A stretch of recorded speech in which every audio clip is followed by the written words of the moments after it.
Radio Kantipur, radio राष्ट्रको।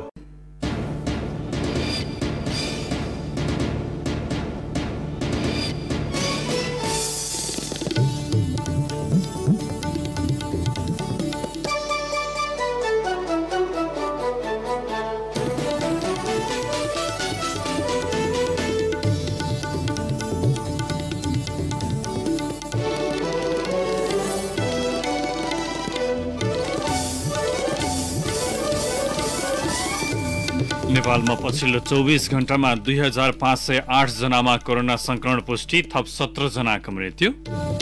आगामी जनवरीभित्र बजारमा ल्याउने लक्ष्यसहित कोरोना भाइरस विरुद्धका विभिन्न 10 प्रकारका खोप अन्तिम क्लिनिकल परीक्षणमा खोप नेपाल ल्याउने सबै प्रक्रिया पूरा भएको सरकारको भनाई।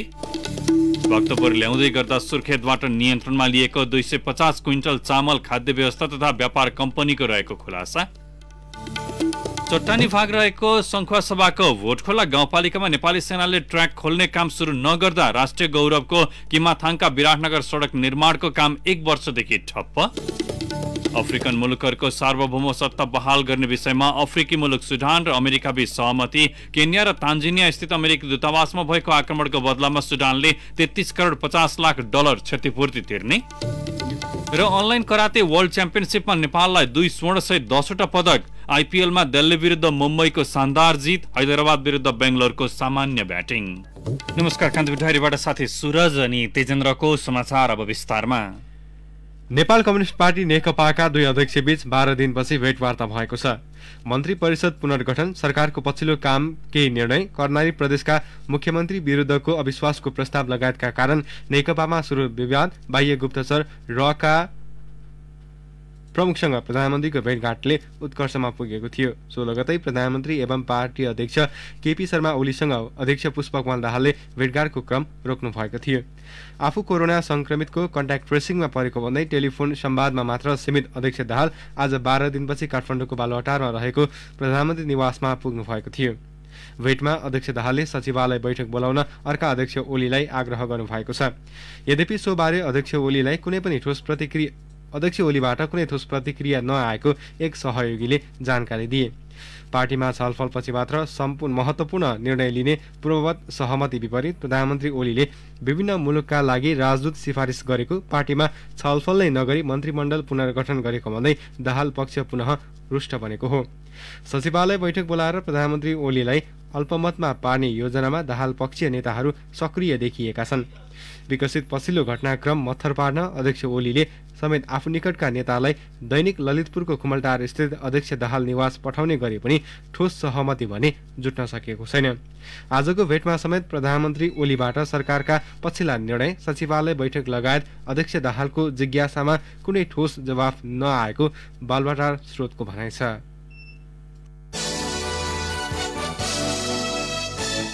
नेपालमा पछिल्लो 24 घण्टामा 2508 जनामा कोरोना संक्रमण पुष्टि भएको छ। यसैगरी नेपालमा कोरोना संक्रमितको कुल संख्या 1,70,743 पुगेको छ। काठमाडौँ उपत्यकामा आज 1357 जना कोरोना संक्रमित थपिएका छन्। काठमाडौँमा 1113, भक्तपुरमा 49 र ललितपुरमा 195 जनामा संक्रमण पुष्टि भएको स्वास्थ्य तथा जनसंख्या मन्त्रालयले जनाएको छ। मन्त्रालयका अनुसार 24 घण्टामा 2264 जना संक्रमण मुक्त भएर डिस्चार्ज भएका छन्। यसैगरी नेपालमा निको हुनेको संख्या 1,31,222 पुगेको छ। देशभर सक्रिय संक्रमितको संख्या हालसम्म 38,584 छ। यस्तै कोरोना संक्रमणबाट पछिल्लो 24 घण्टामा थप 17 जनाको मृत्यु भएको छ। नेपालमा संक्रमणबाट मृत्यु हुनेको संख्या 937 पुगेको छ। अब कान्तिपुर सविस्तार। कान्तिपुर सविस्तार। कोरोना भाइरस विरुद्ध विश्वमा बनिरहेका विभिन्न 10 प्रकारका खोपको तेस्रो चरणको अन्तिम परीक्षण भइरहेको छ। चीन, अमेरिका, रुस, बेलायत, जर्मनी, अस्ट्रेलिया लगायत मुलुक कोरोना भाइरस विरुद्धको खोप बनाउन लागि परेका छन्। ती खोप आगामी जनवरीदेखि मार्चसम्ममा पूर्ण कार्यान्वयनमा ल्याउने उनीहरूको दाबी छ। पछिल्लो समय विकसित सो खोप संक्रमित आफ्ना नागरिकका लागि अधिकांश विकसित देशहरूले बुकिङ समेत गरिसकेका छन्। नेपालले पनि सो खोप आफ्नो मुलुक भित्र्याउने प्रक्रिया सुरु गरिसकेको छ।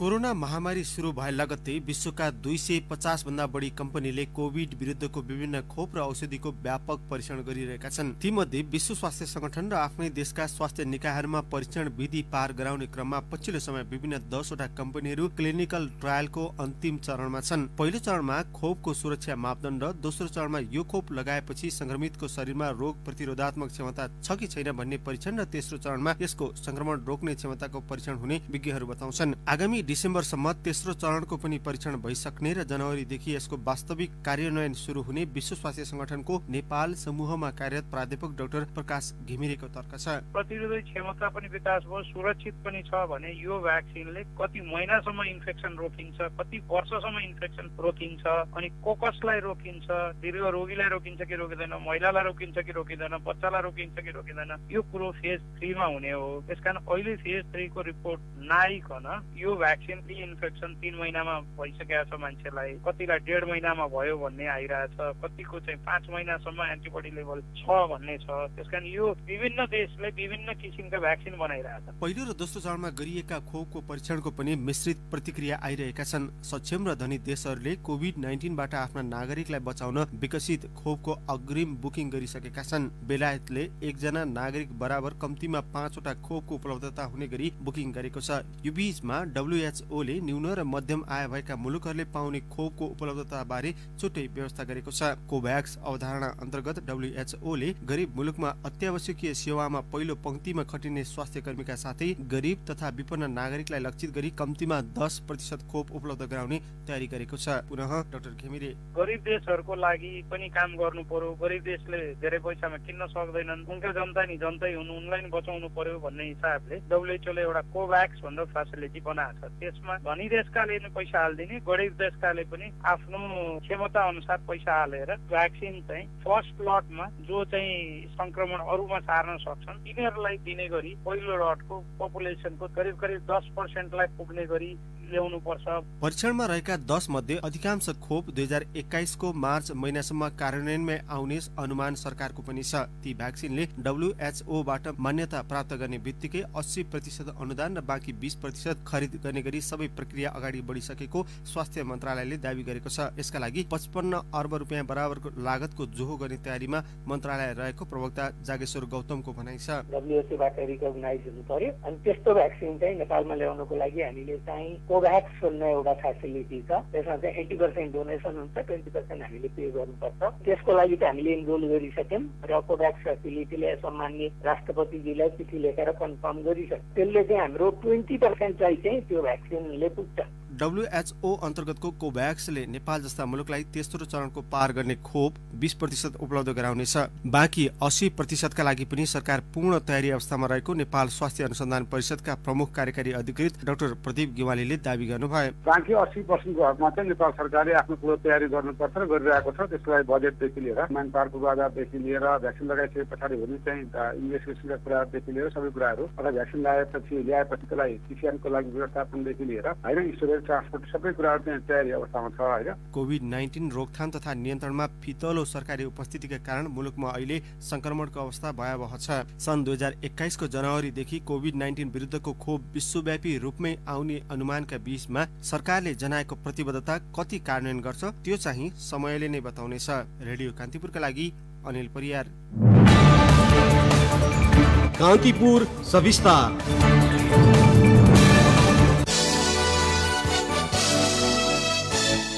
भक्तपुर ल्याउँदै गर्दा सुर्खेतबाट नियन्त्रणमा लिइएको चामल खाद्य व्यवस्था तथा व्यापार कम्पनीको रहेको खुलेको छ। जिल्ला प्रहरी कार्यालयले पठाएको चामलको नमुना परीक्षण गरेपछि कम्पनीको सुर्खेत स्थित कार्यालयले सो जानकारी दिएको हो। कार्यालय प्रमुख माधव मिश्रले प्रहरीले नियन्त्रणमा लिएको चामलको नमुना जापानी चामलसँग मिलेको जानकारी दिँदै प्रारम्भिक रूपमा प्रहरीलाई सही जानकारी गराएको बताउनुभयो। सरकारी अनुदानको जापानी चामल बजारमा नपाइने उहाँको भनाइ छ। सुर्खेत प्रहरीले अस्ति बिहिबार वीरेन्द्रनगर स्थित दुर्गा भगवती इन्टरप्राइजेसको नाममा भक्तपुर पठाउन लागि 250 क्विन्टल चामल नियन्त्रणमा लिएको थियो। इन्टरप्राइजेसका प्रोप्राइटर रहेका वासुदेव शर्मा अर्को व्यावसायिक फर्म शर्मा निर्माण सेवाका समेत मालिक हुन्। सो चामल मुगु पठाउनुको साटो भक्तपुर पठाउन लागेपछि प्रहरीले नियन्त्रणमा लिएको थियो। प्रहरीले इन्टरप्राइजेसका 6 जना कर्मचारीसँग बयान लिए पनि मालिक शर्मालाई भने बयानका लागि कार्यालयमा बोलाएको छैन। जिल्ला प्रहरी कार्यालयका डीएसपी राजेन्द्र भट्टले इन्टरप्राइजेसका म्यानेजर मार्फत बोलाएको भए पनि उनी कार्यालयमा नआएको बताउनुभयो। प्रहरीबाट उन्मुक्ति पाउँदा शर्मालाई प्रमाण कमजोर बनाउन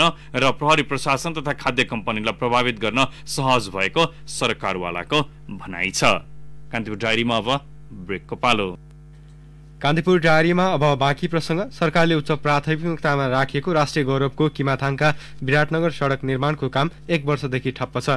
सङ्खुवासभाको भोटखोला गाउँपालिकाको च्याम्ताङबाट घोङघोप्पा खण्डको 14 किलोमिटर चट्टानी भाग नेपाली सेनाले ट्र्याक खोल्ने भनिए पनि काम अझै सुरु हुन सकेको छैन। थप विवरण सहित सङ्खुवासभाबाट सहकर्मी दिपेन्द्र साक्य। सङ्खुवासभाको भोटखोला गाउँपालिकाको च्याम्ताङबाट घोङघोप्पासम्मको 14 किलोमिटर सडकको चट्टानी भागमा ट्र्याक खोल्ने जिम्मा सरकारले 1 वर्ष अघि नेपाली सेनालाई दिएको थियो। त्यसपछि नेपाली सेनाले सो सडक खण्डको पूर्ण विस्तृत परियोजना प्रतिवेदन डीपीआर तयार गरे पनि निर्माणको काम भने अझै सुरु गरेको छैन। सङ्खुवासभाको किमाथाङका खाँदबारी हुँदै मोरङको विराटनगरसम्म पुग्ने 390 किलोमिटर मध्ये सेनाले जिम्मा लिएको सडकको ट्र्याक खोल्न बाँकी छ। उत्तर दक्षिण कोशी सडक आयोजनाका प्रमुख गौतम कुमार श्रेष्ठ खाँदबारीबाट चाहिँ किमाथाङका 165 किलोमिटर मध्ये 134 किलोमिटरसम्म ट्र्याक ओपन भइसकेको र किमाथाङकाबाट टुवर्ड्स साउथ भनौँ त्यो चाहिँ हाम्रो 14 किलोमिटर त्यहाँ ट्र्याक ओपन गरेर जम्मा 148 किलोमिटर ट्र्याक ओपन भइसकेको अवस्था छ। ट्र्याक खोल्ने काम नभए पनि उत्तर दक्षिण कोशी सडक योजनाले खाँदबारीबाट च्याम्ताङसम्म सडक चौडा गर्ने टेवा पर्खाल र कलभट निर्माण कार्यलाई भने तीव्रता दिएको छ। खाँदबारी किमाथाङका सडकका साइट इन्चार्ज अशोक शाह उत्तर दक्षिण कोशी सडकको ट्र्याक छ। यसमा चाहिँ जुन आर्मीलाई दिएको सेक्सनमा ट्र्याक ओपनको काम हुन नसके पनि अन्य ठाउँहरूमा चाहिँ वरुणदेखि माथि चाहिँ हाम्रो विशेष गरी बाटोको यो ग्याबिनको कामहरू टेवा पर्खालहरू लगायत ठाउँ ठाउँमा ब्याक कटिङ लगायत चौडा पार्ने कामहरू अरू चाहिँ मेसनरी वालहरू लगायत हिमपाइपको कामहरू माथि कन्टिन्यू भइराखेको छ। दोबानदेखि वरुणसम्मको खण्डमा हामीले बाटो ग्राभेल डबल रोड स्ट्यान्डर्डमा अपग्रेडिङ गरिरहेको त्यसमा चाहिँ कन्ट्र्याक्टर मोबिलाइज भएर अहिले उसले आफ्नो कामहरू गत सालबाट थालेको अहिले पनि कन्टिन्यू गरिराखेको छ। खाँदबारीबाट किमाथाङकासम्म 162 मध्ये च्याम्ताङसम्म 134 किलोमिटर कच्ची सडक निर्माण भइसकेको छ। त्यस्तै किमाथाङबाट घोङघोप्पासम्म 14 किलोमिटर सडकको ट्र्याक पनि तयार भइसकेको छ। किमाथाङबाट 300 मिटर पर तिब्बतको चाँगा बजारसम्म भने चीन सरकारले सडकको ट्र्याक खोलेर ग्राभेल समेत गरिसकेको छ। रेडियो कान्तिपुरका लागि दिपेन्द्र साक्य, सङ्खुवासभा। जुवा खेलिरहेको अवस्थामा प्रहरीले 7 लाख रुपियाँ सहित विभिन्न स्थानबाट 64 जनालाई नियन्त्रणमा लिएको छ। बाँसगारीमा कौडा खेलिरहेका 3 जनालाई महोत्तरी प्रहरीले 3,32,960 रुपियाँ सहित पक्राउ गरेको छ। त्यस्तै कैलालीको जोशीपुर गाउँपालिका 1 स्याउले बजार स्थित 35 वर्षीय यज्ञ बहादुर विष्टको घरमा तास खेलिरहेका उनी लगायत 29 जनालाई प्रहरीले पक्राउ गरेको छ। उनीहरूको साथबाट 2,51,400 रुपियाँ बरामद भएको कैलाली प्रहरीले जनाएको छ। तनहुको भानु नगरपालिका 10 चोक मैदान हानहटिया स्थित सूर्यकुमार श्रेष्ठको घरमा कौडा खेलिरहेका 55 वर्षीय अर्जुन उप्रेती सहित 16 जनालाई प्रहरीले 48,270 रुपियाँ सहित नियन्त्रणमा लिएको छ। काठमाडौँको चन्द्रगिरी नगरपालिका 3 खरिबोट स्थित रूपचन्द्र श्रेष्ठको घरमा तास खेलिरहेका 5 जनालाई पनि प्रहरीले पक्राउ गरेको छ। उनीहरूको साथबाट 55,390 रुपियाँ बरामद भएको काठमाडौँ प्रहरीले जनाएको छ। डडेलधुराको अमरगढी नगरपालिका 5 बस्ने मनोज सिजापतिको घरमा तास खेलिरहेका 11 जनालाई प्रहरीले 18,385 रुपियाँ सहित पक्राउ गरेको छ। पाल्पा भक्तपुर र जाजरकोटमा भएका छुट्टा छुट्टै सवारी दुर्घटनामा परि 3 जनाको मृत्यु भएको छ। पाल्पाको तानसेनबाट गुल्मीको रिडी जाँदै गरेको लु 19 प 8175 नम्बरको मोटरसाइकल रिब्दीकोट गाउँपालिका 3 खर्स्योली सिरुखर्कमा दुर्घटना हुँदा तानसेन नगरपालिकाका हरिप्रसाद गेवालीको मृत्यु भएको छ। यस्तै खेत जोत्ने हाते ट्र्याक्टर दुर्घटना हुँदा भक्तपुरको सूर्यविनायक नगरपालिकाका 50 वर्षीय कृष्णराम सुवालको पनि मृत्यु भएको छ। जाजरकोटको छेडागाड नगरपालिका 10 धारामा डिजल बोकेको भे 1 त 8314 नम्बरको ट्र्याक्टर दुर्घटना हुँदा सहचालक कुसे गाउँपालिका 6 का रामबहादुर सिंहको मृत्यु भएको छ। चर्चित र्यापर भिटिन अर्थात् समीर घिसिङको पारा शीर्षकको म्युजिक भिडियोमा प्रयोग भएको आपत्तिजनक शब्द संशोधन गरी नयाँ म्युजिक भिडियो चाँडै सार्वजनिक गर्ने जनाएका छन्। भिटिनको आधिकारिक फेसबुक पेज मार्फत सार्वजनिक विज्ञप्तिमा नयाँ गीतबाट कतिपय निकायप्रति ठेस पुगेको गुनासो आएपछि आपत्तिजनक शब्दको संशोधन गरिएको लेख्छ। सो म्युजिक भिडियोलाई अनधिकृत रूपमा कुनै पनि माध्यमबाट अपलोड नगरिदिन पनि भिटिनले विज्ञप्ति मार्फत आग्रह गरेका छन्। बाघको आक्रमणबाट गाई गोरु चराउन गएका बर्दियाको गेरुवा गाउँपालिका 4 राजीपुरका 68 वर्षीय लहानु थारूको मृत्यु भएको छ। आज साँझ करिब 6 बजे बाघले आक्रमण गर्दा थारूको मृत्यु भएको जिल्ला प्रहरी कार्यालय बर्दियाका प्रवक्ता डीएसपी योगेन्द्र खड्काले बताउनुभयो। एउटा गाई नफर्किएपछि झारीमा खोज्न गएका बेला थारूलाई बाघले आक्रमण गरेको थियो। पछिल्लो 9 दिन यता बाघको आक्रमणबाट बर्दियामा थारू समेत 4 जनाको मृत्यु भइसकेको छ।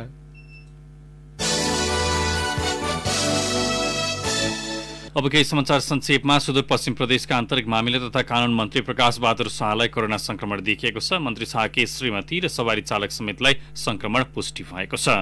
कोरोना संक्रमित मध्ये सिकिस्त बिरामीको चाप अत्यधिक बढेपछि धरान स्थित बीपी कोइराला स्वास्थ्य विज्ञान प्रतिष्ठानले कोभिड अस्पतालमा थप मेडिकल उपकरण जडान कार्य सुरु गरेको छ। 1 किलो 365 ग्राम लागु औषध गाँजा सहित प्रहरीले उदयपुरबाट सबुरलाल चौधरी, सुरेन्द्र दनुवार, विवेक राई, रमेश थापा र जीवन खड्कालाई पक्राउ गरेको छ। यस्तै काठमाडौँ गङ्गोबुबाट 10 किलो गाँजा सहित धादिङ गल्छीका ईश्वर थापा समेत 3 जना प्रहरी नियन्त्रणमा पुगेका छन्। विराटनगर महानगरपालिका 15 स्थित सीमा इलाकाबाट सशस्त्र प्रहरीको टोलीले 3,60,000 रुपैयाँ बराबरको चोरी पैठारीका लत्ता कपडा बरामद गरेको छ। यस्तै पर्साको पर्सागढी नगरपालिका 1 कुलरियाबाट सशस्त्र प्रहरीले 1,50,000 बराबरको 50 क्युफिट सालको गोलिया काठ बरामद गरेको छ। कान्तिपुर डायरीमा अब बुटवल डायरीको पालो। बुटवल डायरीबाट अमृता अनमोलको नमस्कार। फोहोर फाल्ने डम्पिङ साइट बनेको रूपन्देहीको डण्डा नदीलाई पर्यटकीय केन्द्रका रूपमा विकास गरिने भएको छ। नदीको संरक्षण र प्रवर्धन गरी पर्यटकीय स्थलका रूपमा विकास गर्न भन्दै सिद्धार्थनगर नगरपालिकाले डण्डा नदी करिडोरको अवधारणा अघि सारेको हो। नगर प्रमुख हरिप्रसाद अधिकारीले सिद्धार्थनगरमा पर्ने नदीको 15 किलोमिटर क्षेत्रलाई पर्यटकीय केन्द्र बनाउन डीपीआर प्रक्रिया अन्तिम चरणमा पुगेको जानकारी दिनुभयो। वन पाल्ने तर उपयोग नगर्ने अवस्था रोक्न लुम्बिनी प्रदेशमा वनमा लगानी कार्यक्रम थालिएको छ। नयाँ रुख उत्पादन गर्ने र हाल रहेका रुखबाट बढीभन्दा बढी आमदानी लिने अपेक्षा सहित कार्यक्रम थालिएको हो। उद्योग पर्यटन वन तथा वातावरण मन्त्री लीला गिरीले वनलाई बहुबाली सरह फाइदा लिने बनाउन देशभरमा लुम्बिनी र प्रदेश 2 मा वनमा लगानी कार्यक्रम थालिएको बताउनुभयो। जसमा रणनीतिक जलवायु कोषको निर्देशित कार्यक्रममा वन क्षेत्रको संरक्षण, उत्पादन र उपयोगिता तीनवटै कुरा समावेश छन्। रूपन्देहीको तिलोतमामा रहेको बुटवल सोलर पावर प्रोजेक्टले विद्युत उत्पादन सुरु गरेको छ। वैशाख महिनामै विद्युत उत्पादन सुरु गर्ने लक्ष्य राखेको रेडी हाइड्रो पावरले असोज मसान्तमा काम सकेको हो। कार्तिक महिनादेखि उत्पादित 8.5 मेगावाट विद्युत राष्ट्रिय ग्रिडमा लगेर जोडिएको हाइड्रो पावरका कार्यकारी निर्देशक कुबेरमणि नेपालले जानकारी दिनुभयो। तिलोतमा नगरपालिका 6 गोरकट्टामा 26 बिघा जग्गा लिजमा लिएर आयोजनाको प्यानल, ट्रान्सफर्म, इन्भर्टर जडान गरिएको छ। विद्युत उत्पादनका लागि 32,000 सोलर पाता जडान भएका छन्। बुटवलका व्यवसायीले सञ्चालन गरेको सिद्धिविनायक स्न्याक्स एन्ड नुडल प्रणालीले कोरियन फ्लेभरको चाउचाउ बजारमा ल्याएको छ। कोरियन तयारी चाउचाउको माग बढेपछि सुपथ मूल्यमा कोरियन फ्लेभरको समुराई चाउचाउ उत्पादन थालिएको प्रणालीका अध्यक्ष उज्जवल कसोजीले बताउनुभयो। अवस्था बुटवल डायरी आजलाई सकियो। अमृता अनमोललाई बिदा दिनुहोस्। नमस्कार। बुटवल डायरीपछि कान्तिपुर डायरीमा फेरि पनि ब्रेकको पालो। कान्तिपुर डायरीमा अब आर्थिक समाचार। बुटवलवासीको सामूहिक लगानीमा 25 मेगावाटको सेती नदी जलविद्युत आयोजना निर्माण कार्य सुरु भएको छ। कास्कीको माछापुछ्रे गाउँपालिकामा निर्माणाधीन 5 अर्ब रुपैयाँको लागतमा आयोजनाको सिभिल निर्माणको काम सुरु भएको हो। आयोजना निर्माणकर्ता भिजन लुम्बिनीले आज बुटवलमा पत्रकार सम्मेलन गरी जलविद्युतका लागि हाइड्रोमेकानिकल, इलेक्ट्रोमेकानिकल र ट्रान्समिसन लाइनको काम अघि बढेको जानकारी दिएको छ। आगामी 2 वर्षभित्रमा निर्माण कार्य सम्पन्न गर्ने लक्ष्य लिएको सो आयोजनामा 70% लगानी बैंकहरूले गर्ने प्रतिबद्धता जनाएको भिजन लुम्बिनीका अध्यक्ष जगत बहादुर पोखरेलले बताउनुभयो। आयोजनाको झण्डै 1 वर्ष अघि नेपाल विद्युत प्राधिकरण र भिजन लुम्बिनी ऊर्जा कम्पनी बीच विद्युत खरिद सम्झौता समेत भएको थियो। सम्झौता अनुसार उत्पादित विद्युत वर्षायामको 6 महिना प्रति युनिट 4 रुपैयाँ 80 पैसा र हिउँदमा 6 महिनामा प्रति युनिट 8 रुपैयाँ 40 पैसामा प्राधिकरणले खरिद गर्नेछ। आयोजनाको 30% सो पुँजी रहनेछ। त्यसमा 70% बैंक तथा वित्तीय संस्थाका तर्फबाट ऋण लिइनेछ। सो पुँजीमा बुटवलका धेरै लगानीकर्ता छन् भने स्थानीय पनि सहभागी भएका छन्।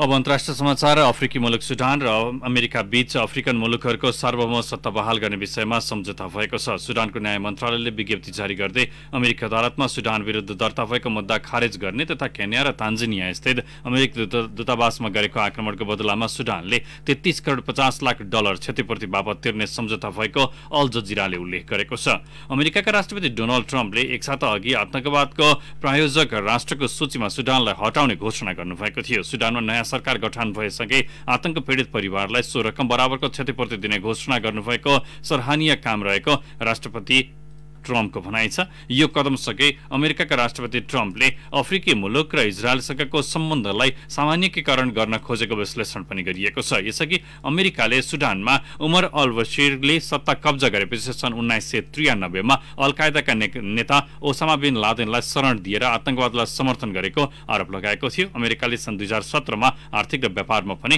प्रतिबन्ध लगाएको थियो। अमेरिकामा आगामी मंगलबार हुने राष्ट्रपतीय निर्वाचनको प्रचार प्रसार अन्तिम चरणमा पुगेको छ। अमेरिकाको 46औं राष्ट्रपति बन्ने दौडाहामा रहेका वर्तमान राष्ट्रपति डोनाल्ड ट्रम्प र डेमोक्रेट पार्टीका उम्मेद्वार जो बाइडेनले अन्तिम चरणको प्रचारलाई मध्यपश्चिमी राज्यमा केन्द्रित गरेका छन्। निर्वाचन अघिको मत सर्वेक्षणमा वर्तमान राष्ट्रपतिलाई पछि पारेका डेमोक्रेट उम्मेद्वार बाइडेनले पूर्व राष्ट्रपति बराक ओबामाको समर्थन पाउनु भएको छ। बाइडेन पक्षले मिशिगनमा आफूले योजना गरेको चुनावी प्रचार अभियानमा पूर्व राष्ट्रपति ओबामाले खुलेर बाइडेनको प्रचार गर्नुभएको बीबीसीले उल्लेख गरेको छ। मध्यपश्चिम राज्यको मत अमेरिकाको हरेक राष्ट्रपति निर्वाचनमा निर्णायक बन्दै आएको छ। प्रारम्भिक मतदान अनुसार हालसम्म विद्युतीय र हुलाक माध्यमबाट करिब 9 करोड बढीले मतदान गरिसकेका छन्। सो तथ्याङ्कलाई आधार मान्ने हो भने अमेरिकाको राष्ट्रपतीय निर्वाचनमा यसपटक अहिलेसम्मकै उच्च 15 करोड मतदाताले मत खसाल्ने अनुमान गरिएको छ। अमेरिकामा राष्ट्रपतीय निर्वाचनका लागि झण्डै 24 करोड जनता मत खसाल्न योग्य छन्। अब खेल समाचार। अनलाइन कराते वर्ल्ड च्याम्पियनसिपमा नेपालले 2 स्वर्ण 1 रजत र 7 कांस्य पदक हात पारेको छ। नेशनल कराते अफ ब्राजिलको आयोजनामा 2 दिनसम्म चलेको प्रतियोगितामा नेपालले 2 स्वर्ण 1 रजत र 7 कांस्य गरी 10 वटा पदक जितेको हो। नेपालका नेता आचार्य र सोनी मानन्दरले स्वर्ण जिते। ब्राउन बेल्टदेखि ब्ल्याक बेल्टसम्मको प्रतिस्पर्धा गराइएको च्याम्पियनसिपको 13 देखि 21 वर्ष उमेर समूहमा नेताले 24.70 अङ्क प्राप्त गरे। यस्तै पुरुषतर्फको सो स्पर्धामा नेपालका सोनी मानन्दरले 24.96 अङ्कका साथ स्वर्ण पदक हात पारे। उनले भारतका सहायक कमाकरलाई पराजित गरेका थिए। निता र सोनिमले बेस्ट अफ द वेस्ट तर्फ पनि काँस्य पदक हात पारेका छन्। निताको समूहमा ब्राजिलले स्वर्ण, पेरुले रजत र इन्डोनेसियाले काँस्य पदक जितेको छ। यस्तै सोनिमको समूहमा मोरक्कोले स्वर्ण प्राप्त गर्दा इन्डोनेसियाले रजत र काँस्य पदकमा चित्त बुझाएको छ। नेपालका लागि सञ्जु देसारले रजत पदक हात पारिन्। पुरुषतर्फको ग्रिन र ब्ल्याक बेल्टको 8 देखि 9 वर्ष उमेर समूहका स्पर्धामा सत्कार घरती मगरले काँस्य पदक हात पारेका छन्। मुम्बई इन्डियन्सले इन्डियन प्रिमियर लिग क्रिकेट आइपिएलमा दिल्ली क्यापिटल्स विरुद्ध 9 विकेटको शानदार जित निकालेको छ। 9औं जित हात पारेको छ।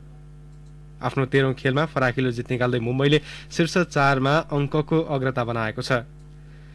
मुम्बईको 18 अङ्क भएको छ भने तेस्रो स्थानको दिल्लीको 14 अङ्क छ। दिल्लीले पछिल्ला 4 खेलमा जित हात पार्न सकेको छैन भने मुम्बईको यो लगातार चौथो जित हो। आजको जितले शीर्ष स्थानमा रहँदै प्लेअफमा पुग्ने मुम्बईको सम्भावना बलियो बनाएको छ। हारले दिल्लीको प्लेअफ प्रवेशको सम्भावना कठिन बनेको छ। प्लेअफमा स्थान बनाउन दिल्लीले आफ्नो अन्तिम खेलमा रोयल च्यालेन्जर्स बेंगलोरलाई पराजित गर्नै पर्ने बाध्यता बनेको छ। दिल्लीले दिएको 111 रनको सामान्य चुनौती मुम्बईले 14 ओभर 2 बलमा मात्र 1 विकेट गुमाएर भेटाए। उसको जितमा ईशान किसानले नट आउट 72 रन बनाए। यसअघि दुवै अन्तर्राष्ट्रिय क्रिकेट मैदानमा पहिले ब्याटिङमा उत्रिएको दिल्लीले निर्धारित ओभरमा 9 विकेट गुमाएर 110 रनको सामान्य योगफल तयार पारेको थियो। उसको इनिङ्समा कप्तान श्रेयस अयरले सर्वाधिक 25 रन बनाए। मुम्बईका जसप्रीत बुमराह र ट्रेन्ट बोल्टले समान 3 विकेट लिए। यसैबीच रोयल च्यालेन्जर्स बेंगलोरले सनराइजर्स हैदराबाद विरुद्ध 121 रनको सामान्य लक्ष्य प्रस्तुत गरेको छ। पहिले ब्याटिङ गरेको उसले निर्धारित ओभरमा 7 विकेट गुमाएर 120 रन मात्र बनाउन सक्यो। जित्नै पर्ने दबाव सहित मैदान उत्रिएको बेंगलोरका लागि जोस फिलिपले 32 रन बनाए भने विकेट किपर समेत रहेका अफ्रिकन ब्याट्सम्यान एबी डिभिलियर्सले 24 रनको योगदान दिए। बेंगलोरलाई सस्तैमा समेट्न सन्दीप शर्मा र जासन होल्डरले समान 2 विकेट लिए। आजको खेलमा विजयी भए सनराइजर्स हैदराबाद 14 अङ्कमा चौथो स्थानमा उत्रनेछ। पराजय हुँदा बेंगलोर भने अघिल्लो चरण प्रवेशमा दिल्ली क्यापिटल्सलाई जित्नै पर्ने दबावका साथ मैदान उत्रनु पर्नेछ। आजको खेलमा हैदराबाद विजयी भए मुम्बई इन्डियन्स 18 अङ्कमा शीर्ष स्थानमा रहँदै प्लेअफमा स्थान पक्का गर्न पनि सफल हुनेछ।